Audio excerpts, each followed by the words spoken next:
Welcome back to another episode of ROC Boys Football. We're continuing with our 2022 season previews as we take a look at what we think is the best team in the country heading into 2022, and that's the Alabama Crimson Tide.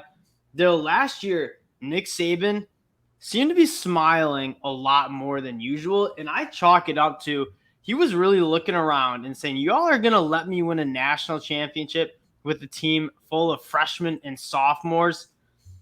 Obviously fell short, a game short, but they are going to be ready to rock and roll in 2022. Guys, before we get into it, just wanted to say thank you for all the support you guys have shown the channel. If you guys do like the content, consider subscribing to the channel. We appreciate it. We love talking ball with you guys.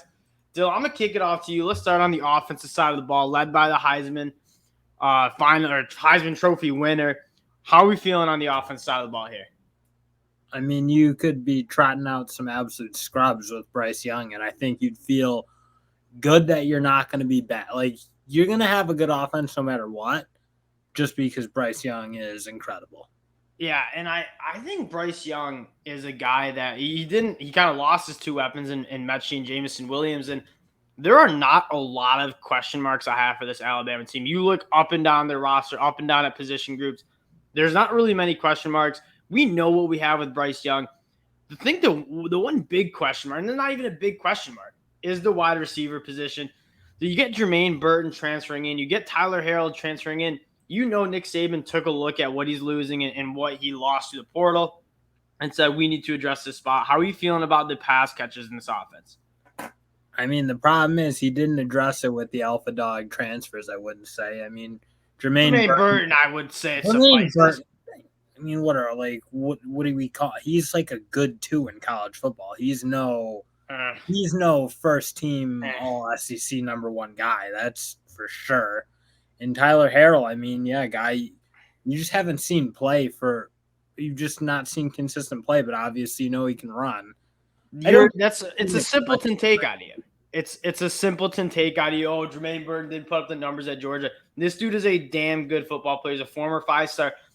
What was he supposed to do? They just ran the football. Stetson Bennett was his quarterback. Jermaine Burton, I think, transfers to Alabama because he knows he can be that dude. This guy's a vertical threat, but he's also big and physical. I love Jermaine Burton's game. I think he's going to explode at Alabama. What were you expecting? 1,500 yards out of him with Stetson Bennett throwing the football? I mean, that's a fair argument to an extent, but it's like at the end of the day, I don't even know that he was the best wide receiver on that team last year by the end of the year. Yeah, I just and some of the other guys like Brock Bowers was more focal in that offense than him. It's because that's how that offense worked. Bunch of dink and dunks. Jermaine Burton couldn't cook because they didn't try to push the ball down the field vertically. Jermaine Burton, I think, can be a bona fide wide receiver 1. I've seen a lot of those takes. I think they're simple takes. Jermaine Burton's a stud. Tyler Harrell is a speedster. I'm not as gushy over him. But you know Nick Saban's going to take that, sub 4.3 speed, reportedly, and going to put it to use. And then you got a young guy like Ja'Cory Brooks and Cameron Latham, who really emerged and kind of took over for Jill Billingsley last year. I mean, let's be honest. There's a good chance, like, some of those young cats, like JoJo Earl or Christian Leary, like, they're going to find some playing time because I just don't think you have – I mean, the two best guys from last year would be the best guys on this team again. Like, those two are better than Jermaine Burton. So I think, honestly, like, I don't worry about Alabama's wideouts because, like, they're young, but they're freaky talent. Like, they've really recruited that position well. So I'm kind of interested to see what they do. Honestly, I don't think you're going to see as much Jermaine Burton as you think. I don't think you're going to see as much Tyler Harrell. Like, they're going to be part of the offense for sure. But I think you're going to see a lot of the young guys, and I don't think that's a bad thing because those young guys are wildly talented, and there's a lot of them. So. I mean, you mentioned it. It doesn't really matter the wide receivers that they tried out. Bryce Young is going to make this offense cook. I am high on, and it's crazy to say, like, this is the position group we have the most amount of question marks on when you have Jermaine Burton, who's a top 10 guy in the transfer portal. Tyler Harrell's a freak. Ja'Cory Brooks is a former high 4-star, maybe 5-star. I mean, they're loaded with talent, and that's the position that we're keying in on as maybe being not that good. That speaks to how good this Alabama team is. It does. And then here's a spot that I really think people are sleeping on, and I see a lot of 2023 NFL draft stuff with absolute no respect to Jamir Gibbs. This dude is special. I mean, what he did behind a horrible, horrible offensive line at Georgia Tech. And what's really fun about thinking about Gibbs in this offense, Nick Saban hasn't really had a guy like this. I'm not like throwing any shade on like the Trent Richardsons, the Josh Jacobs, the Derrick Henrys, the Najee Harrises. They haven't had a guy who is that explosive in the open field, that like versatile as a weapon out of the backfield. Jamir Gibbs is, in my mind, a dark horse for the Heisman. I actually I'm on that's gonna be. I think he's gonna be as like a huge part of this offense. I think he's gonna catch like 5-ish balls. I think he's gonna run it like 15-ish times. And like these are kind of like baseline numbers. I think you get the ball a lot more. But I'm kind of with you. Like he's probably now the best skilled player on this team, in my opinion. I think so too, and that's not even a knock to everyone else. I think Jamir Gibbs is probably the third best back in the country, and I don't even know if that's fair because I'm excited to see him not on a team like Georgia Tech. I think he can be really special. Another uncharacteristically struggle for Alabama was the offensive line. Outside of Evan Neal, who was an absolute stud, that offensive line struggled a little bit. You bring in the transfer Tyler Steen at left tackle, and what I really think will set this off. I don't have any question marks about the interior.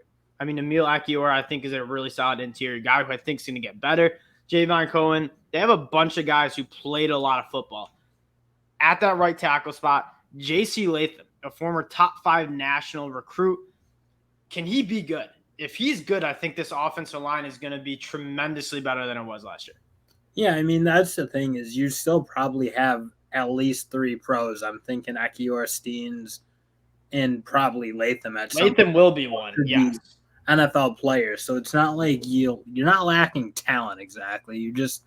You're right. Like you want to play better. I mean, Alabama's had such good offensive lines almost every year under Saban. So it's like when they're not great, it's kind of surprising. And you're right. They weren't like great last year, but I fully expect it to be a really good unit this year. I mean, getting the transfer to replace Neal is big because he's a hole for sure. I mean, that's a top 5 football player or NFL draft, I should say.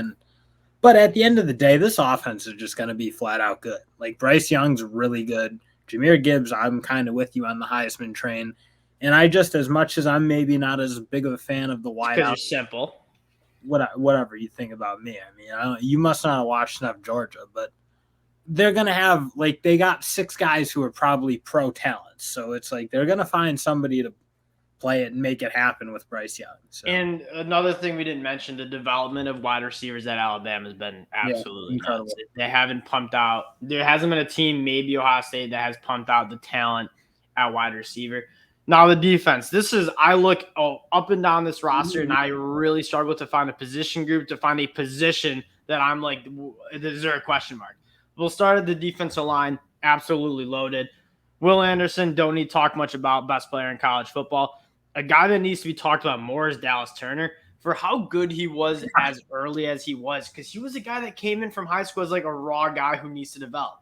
Well, like guess what? He's already developed, and he's going to be a freak. DJ Dale, Byron Young, Justin Abijobi. It's the list goes on and on of just disgusting talent up front. I mean, you got the best edge pass rushing tandem by far in the country, and it's not even close.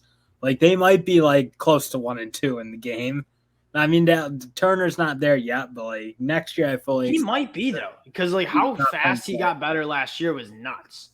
So like that's a no brainer. You got back, Byron Young and DJ Dale both played really good football last year. So you're right. I mean, this D line is going to be flat out like the good Bama D lines we've seen in the past, like the Upshaws and the Mount Cody's, like all those like real horse defensive lines they had. I think you're going to see that, but better, because these are the best edge rushers Bama's ever had by far. This might be, I agree with you. This might be the best Alabama defensive line we've seen, and it goes deep, and that's so important. Is being able to have 8 guys that can play. They have much more than that.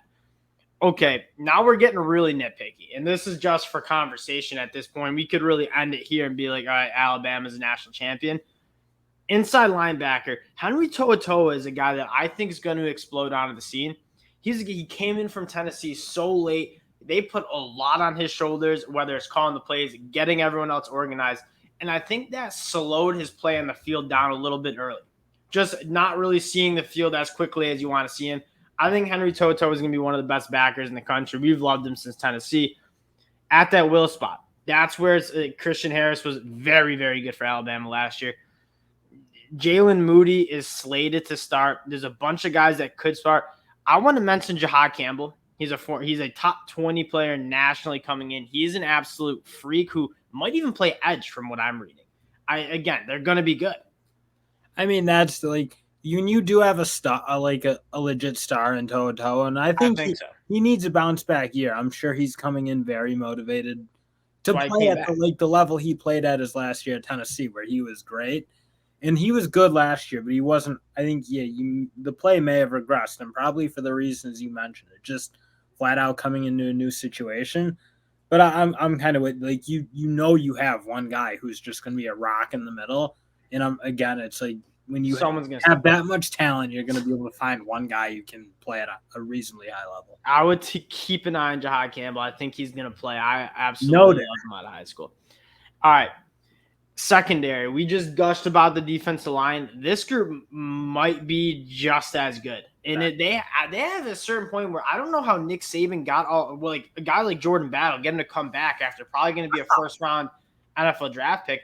There are guys that I'm good for Nick Saban for even keeping them on the team because I don't know how they're going to play all these studs. We'll start at the cornerback spot. Kool-Aid McKinstry, very, very solid. On the other side, Eli Ricks obviously had some off-the-field issues, but if he plays to his potential, and Nick Saban is known for getting the best out of those kind of guys, that's going to be a very good cornerback room. What I want to talk about is at that star position. Yeah, Brian Branch is Malachi Moore, who's a guy that we both love. They both need to play. They both need to play. For sure, they both need to be on the field. Jordan Battle at safety, DeMarco Helms, there is a plethora of guys that need to be on the field, and Nick Saban's going to need to get in his bag and figure out a way to get all these guys on the field. And at the end of the day, Branch and Moore, I think, are both two wildly versatile players. I think they both can play the nickelback. I think they both can play either of the safety positions. So I don't see it being an issue. And again, my take is those two both need to be on the field for 80-90% of snaps because those two, they get their hands on passes. I mean, Malachi Moore as a freshman looked like he was ready to be a legitimate first top 10 pick. I don't think he played quite as well last year, but I don't know, that might have been some injury issues and some other things. But whatever happened. But I fully expect him. I mean, if he comes back to what he was as a freshman, that's a dynamic player.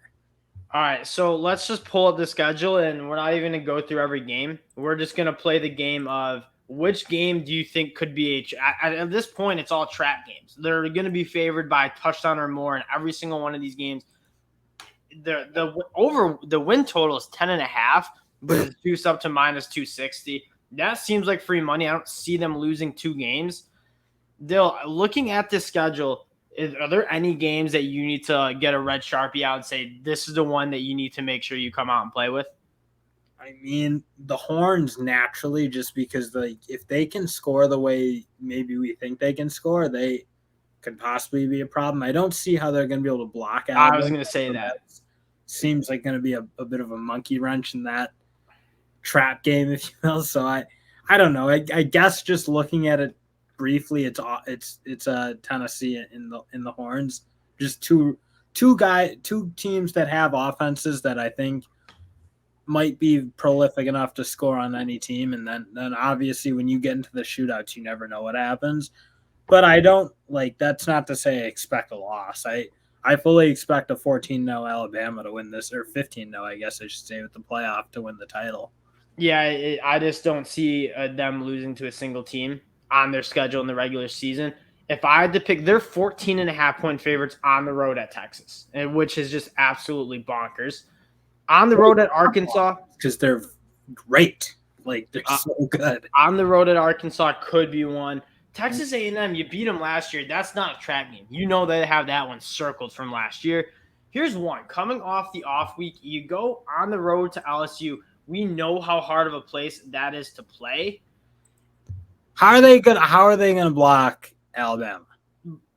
But if LSU can find a quarterback, we just previewed them. They are a talented team. They have a really good defensive line. If they find a quarterback at home, it's going to be a night game probably.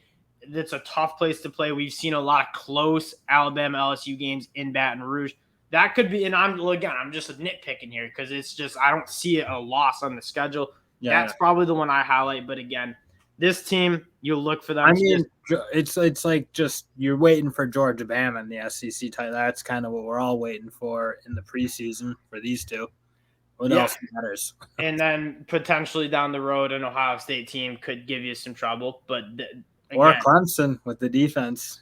Or I don't see how they block Alabama either, though. That's part of the team is like there's every single team in the country has some sort of hole.